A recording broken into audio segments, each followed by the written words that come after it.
ఒక ఇంటి గోడల మధ్య 10 సంవత్సరాల పాటు సాగిన నరకం. చిన్నారుల అమాయకత్వాన్ని డబ్బుగా మార్చిన ఇద్దరు మనుషులు. ఈ కథ వినడానికి కూడా గుండె ధైర్యం కావాలి. ఎందుకంటే ఇది కేవలం క్రైమ్ కాదు, ఇది మానవత్వానికి మచ్చ. ఉత్తరప్రదేశ్లోని ఒక చిన్న జిల్లాలో జరిగిన ఈ ఘటన దేశాన్ని షాక్కు గురి చేసింది. ఈ ఘటన చోటు చేసుకున్నది ఉత్తరప్రదేశ్లోని బాందా జిల్లాలో. ఈ కేసులో ప్రధాన నిందితులు రామ్ భవన్, వయసు 50 సంవత్సరాలు, ప్రభుత్వంలోని నీటిపారుదల శాఖలో జూనియర్ ఇంజనీర్, మరియు అతని భార్య దుర్గావతి. బయటికి చూస్తే సాధారణ కుటుంబం, కానీ వారి వెనుక దాగి ఉన్న నిజం భయంకరమైనది.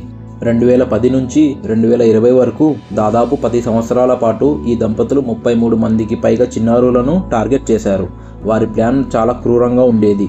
పేద కుటుంబాలకు చెందిన పిల్లలను గుర్తించి డబ్బు ఇస్తాం, మొబైల్ ఇస్తాం, గేమ్స్ ఆడుకునే అవకాశం ఇస్తాం అంటూ ఆశ చూపించేవారు. అలా నమ్మించి తమ ఇంటికి రంపించుకొని వారి అమాయకత్వాన్ని దారుణంగా దోపిడీ చేశారు. ఇంత పెద్ద నేరం ఎలా బయటపడింది అనుకుంటున్నారా?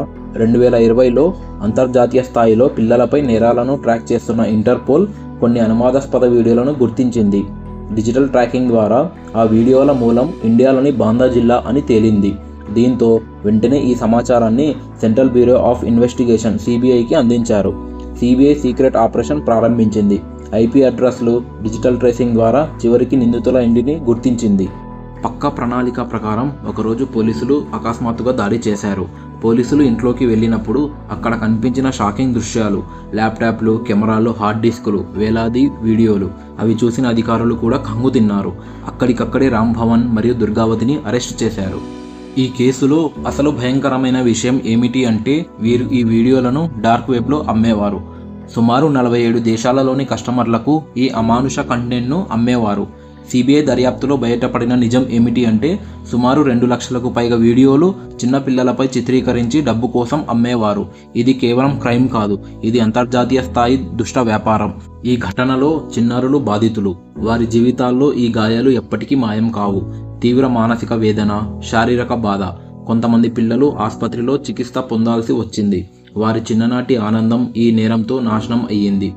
చివరికి 2026 ఫిబ్రవరి 20వ తేదీన బాందా ప్రత్యేక పోక్సో కోర్టు చారిత్రాత్మక తీర్పు ఇచ్చింది.